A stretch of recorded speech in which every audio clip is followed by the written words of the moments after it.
Hello, everyone, and welcome. My name is Leif Arnold Thomas. I'm the Group CEO of Huddlestock, and together with me today, I have Sabine Mørky, who is the Group's CFO. I have Øyvind Hovland, who is the Chairman of the Board, and also Simon Lange, who is CEO of ABL and Giga Broker. I will have this presentation done for 30 minutes, and we'll try to keep it in 25 minutes so that we have also some time for some Q&A to the end of the meeting. And if you have questions, you have this button on top where we can type in your questions.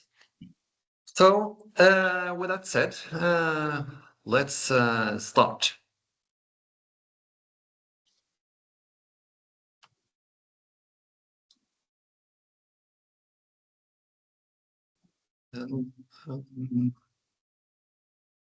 Just give me one sec. Yeah, here it is. It's an honor for me to be able to be here today and present the Q1 results for 2026. And as I normally do, I will do the same this time. I think it's natural to start with some highlights from the quarter we have left in the Q1. Much of the focus is and has been, of course, to focus on commercial development. And during that quarter, we were able to sign up a new customer in Germany, Modern Finance Nation, who will launch their products in the autumn. Also, building the ecosystem, we signed a strategic cooperation agreement with a company called Cenix. And Cenix are providing ETF data services that will be available for our B2B customers. Also talking about the commercial activities and sales. After the quarter, that was in May, we signed up two new LOIs, both of them with German companies. The one is a B2B company that are focusing on risk management and price protection solutions, which is a perfect fit to what we have to offer. And the other one is a company that really would like to come soon into the market using our white label solution. And that's great since it was released and launched in April. So that went fast.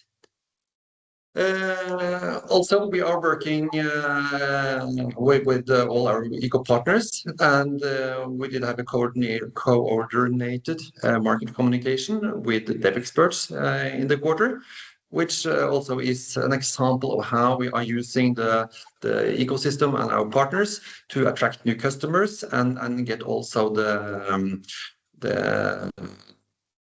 the message from our side and our value proposition also brought out there in the market for interested parties. At the same time, and in parallel, of course, with the investment as a service area, we are working hard on the consulting business. We have set some targets for 2028, where we have said that we were aimed for reaching 100 million in top line and with an EBITDA margin of 20%. And we stand behind that objective still. And on the short term, we are also happy to see that our long-lasting financial services clients, and that means big banks and big financial institutions, are also renewed a contract with us during this quarter. So a lot of energy and a lot of good progress when it comes to commercial development in the first quarter. Huddlestock has a European ambition and strategy. And as you all know, we have our base in Germany. And Germany is a very interesting market for us. It's big, and it's a lot of things happening here. We see that now from 24 to 25, the market is growing significantly. And what is very interesting for us that provides innovative saving and investment solutions is that it is the younger ones who are driving the growth. So if we look at the market growth, very much of that is driven by younger people. And that's a perfect fit with our solutions that is exactly meant for also the coming generation and investors that are looking for modern and innovative solutions. The German investors are conservative, and we see that ETF and mutual funds are a very important part of the products and the securities they are asking for and investing in. At the same time, we see now that there are different government initiatives that also will drive the market. As we have seen in many other European markets as well, the government is now giving incentives for taking care of long-term savings, and especially when it comes to retirement savings. And we expect that this will grow the market even more. And as in other markets, and that will happen here in Germany as well, is that the new money will very much come in from those tax-wrapped incentive models driven by government. And then in this space, a big market, a growing market, a market that is growing basically and very much driven by young people, supported by the government.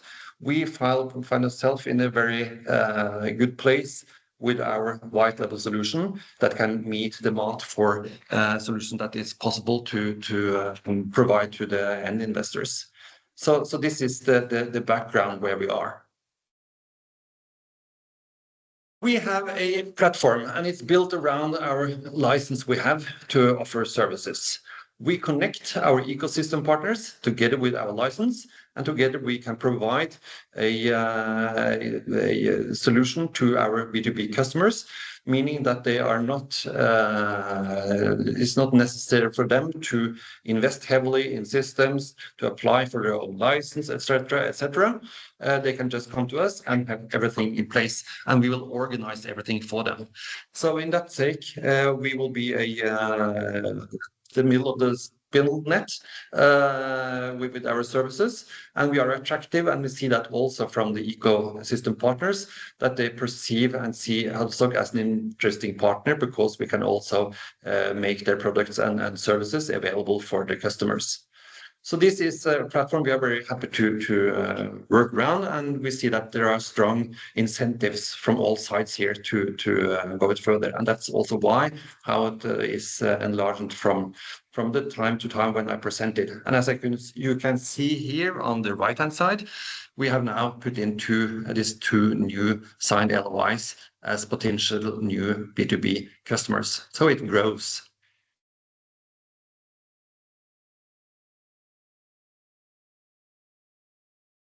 Gigabroker. That is one of the most exciting things we are working on. And in June, the solution is ready for release.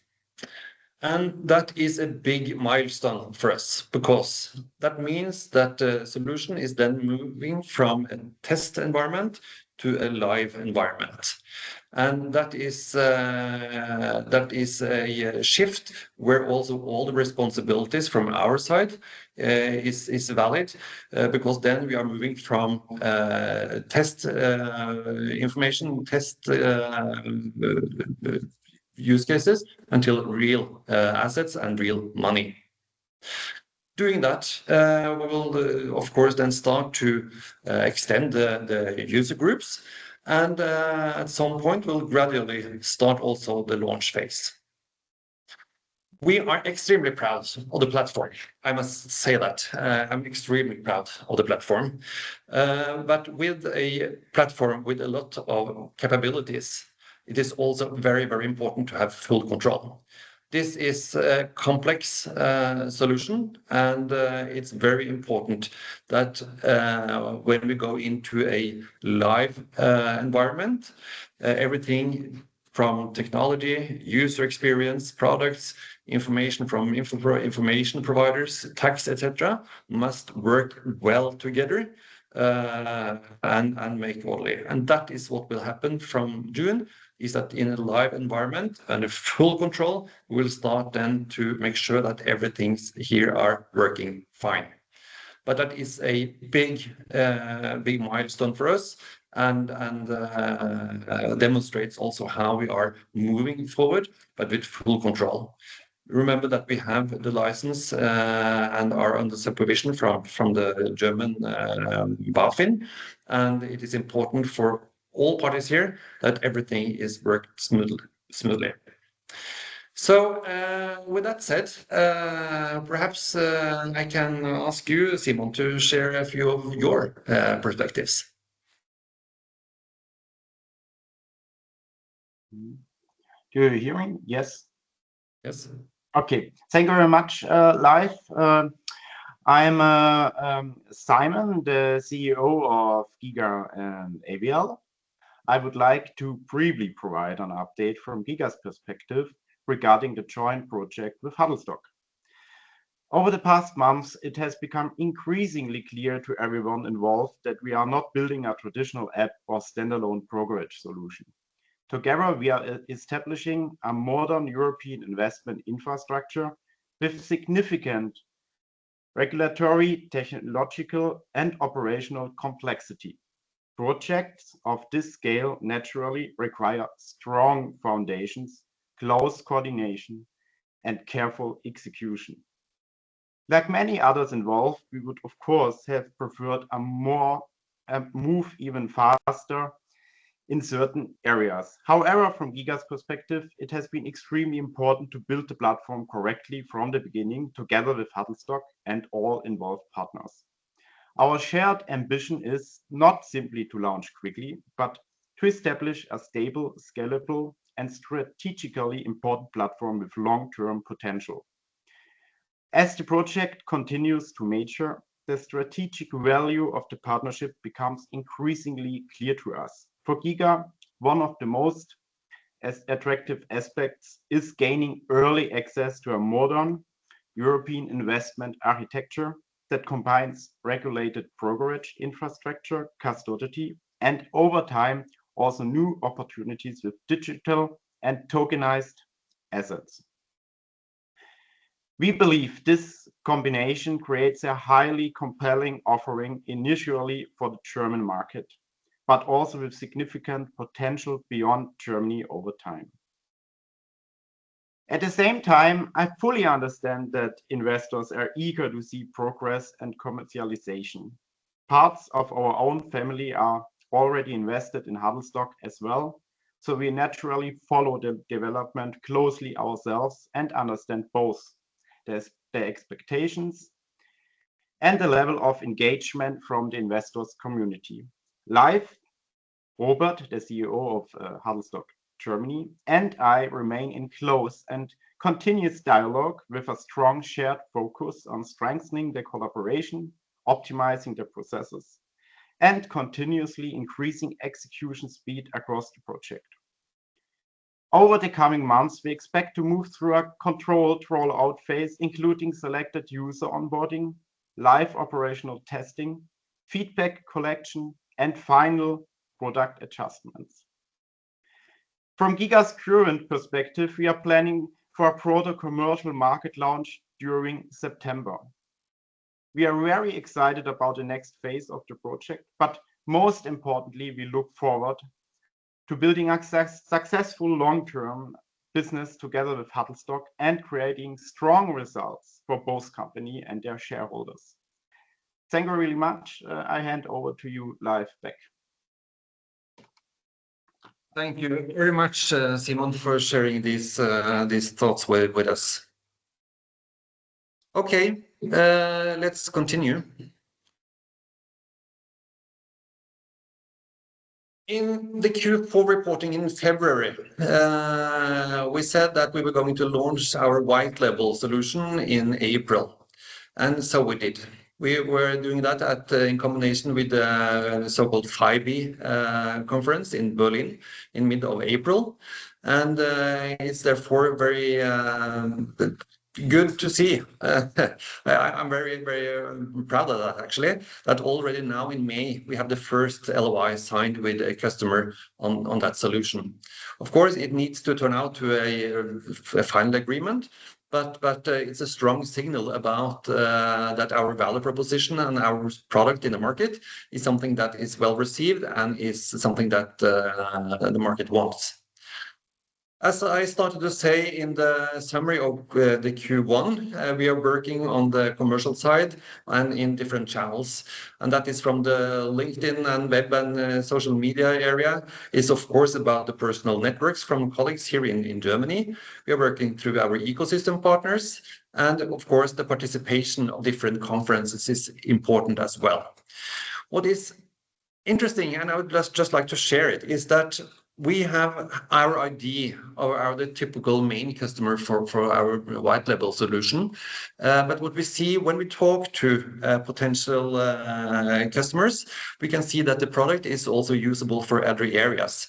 As for example, this LOI that I talked about earlier, where the product easily can be used also when it comes to securing prices and risk protection, etc.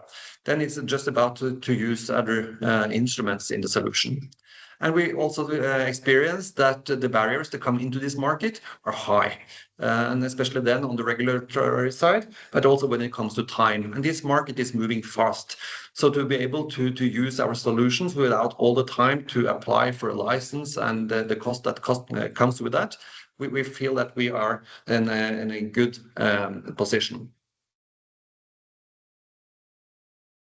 Then back to our consulting business, and we confirm again that we are aiming for our 2028 objectives that we presented last year, and that is a top line of 100 million Norwegian kroner and with an EBITDA margin of 20%.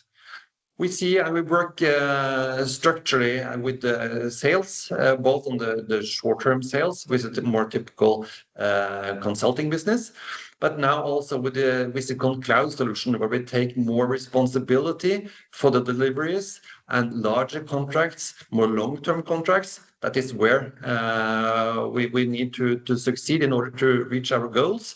We also see that we are then in a space where we also need to do some improvements when it comes to certifications, etc. So that is in place, and we already are in several very interesting processes with the potential customers, primarily outside the Nordics, which is of course spot on to also an important part of our strategy to grow outside the Nordics. To be able and to be ready to start to deliver, we have already also set up a structure based in Poland, so that we can have access to competence and capacity at an attractive cost when that time comes.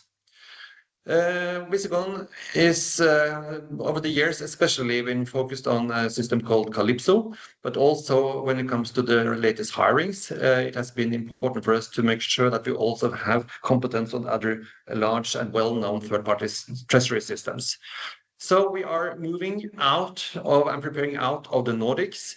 We have done everything ready when it comes to capacity, and we are also now able to deliver on more treasury systems than historically. So we are confident that we are on the way to our ambitious targets for 2028.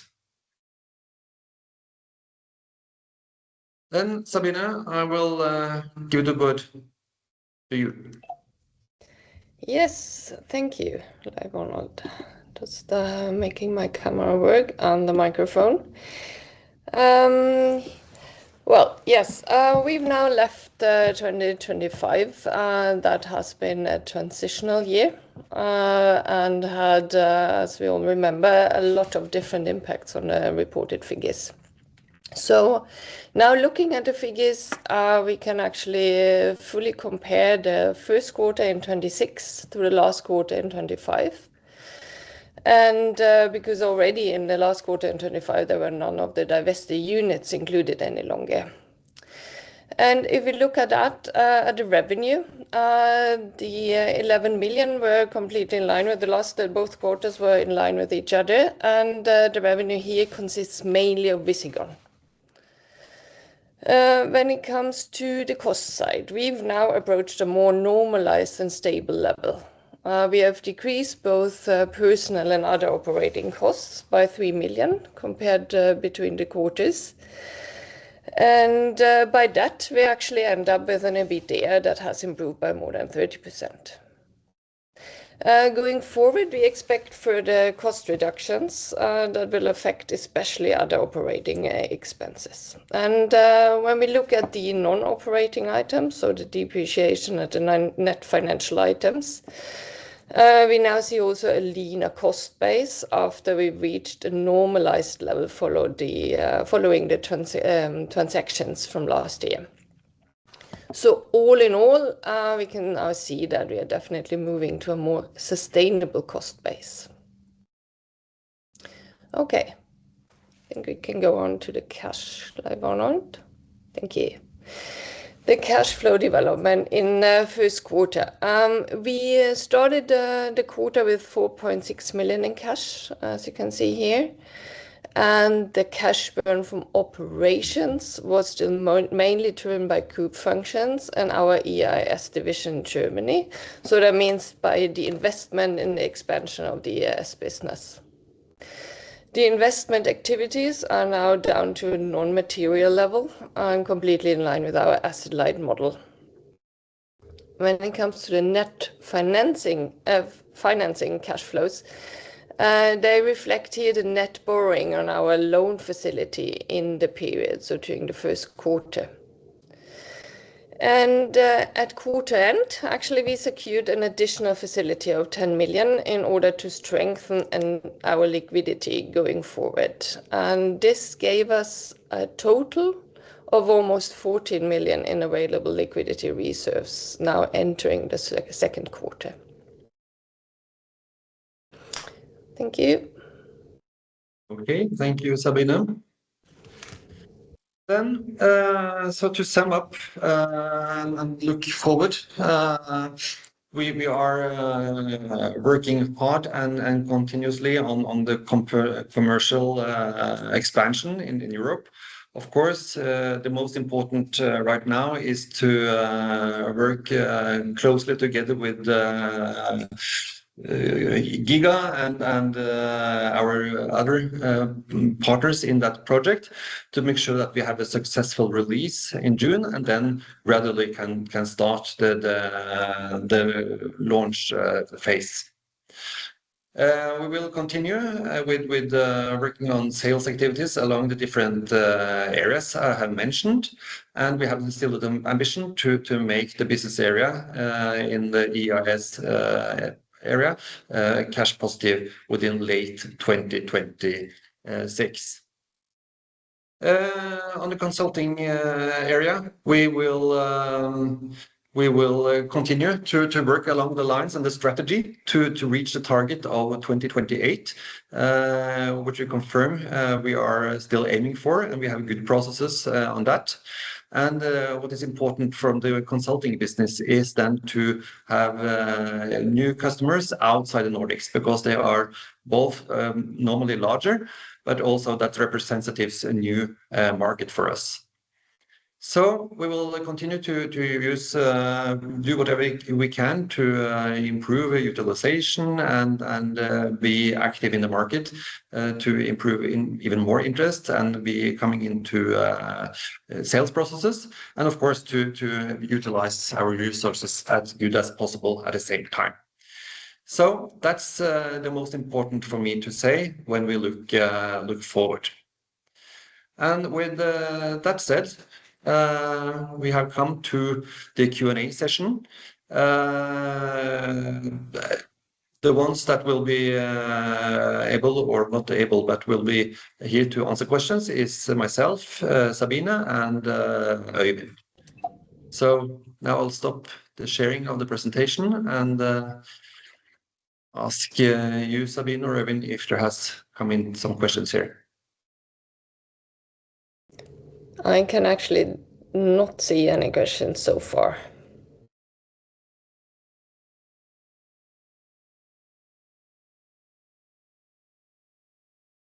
That's the same with you, Øyvind? Øyvind is muted. Yeah. I will try to refresh, but no questions. Okay. Then let me say, if there have been something going wrong here that makes these questions not being visible for us, please send them to us and we will respond to you, because that's the idea, that we will respond to your questions. And if no questions, then the message must have been very clear, and that's very good. But as I said, if you have then typed in the questions and we cannot see it, please send it to us. Leif Arnold, there has come in a question now through the chat. Okay. Will all 65 customers for Giga go live in June? Is the question. Yeah, and the answer to that is no. What will happen in June is that we will turn the solution from a test environment to a live environment. And we will, at that point, start to increase the number of the user group of that system. And as I mentioned in my presentation, it's a lot of things that needs to be working good together. Then we are in a live situation, and we need to make sure that we have full control of all these areas working well together. So it's in both the Huddlestock's interest and in the Giga broker's interest to make sure that the process is taken well care of and under full control. That is fully natural.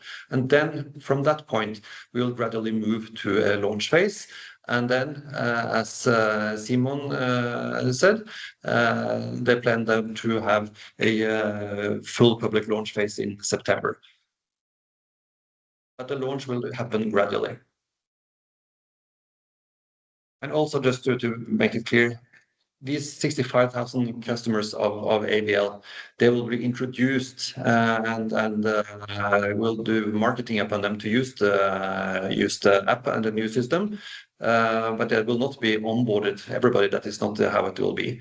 But that will be a very good base for the customers onboarding on the Giga Broker app.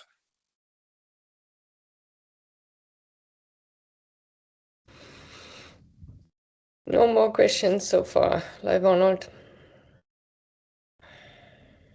Okay, then I will again say thank you very much, everybody, for participating. Thank you very much for being shareholders in Huddlestock. I am excited about where we are and now where we're heading. Thank you to Simon for sharing your perspectives from your side. And it's very good for me and hopefully also for the audience to see that both Huddlestock and Giga are very well aligned when it comes to the path going forward. And if, as I said, any questions, send email to me or reach out and we will always answer them as good as possible. Okay, thank you very much, everybody. See you soon. Bye.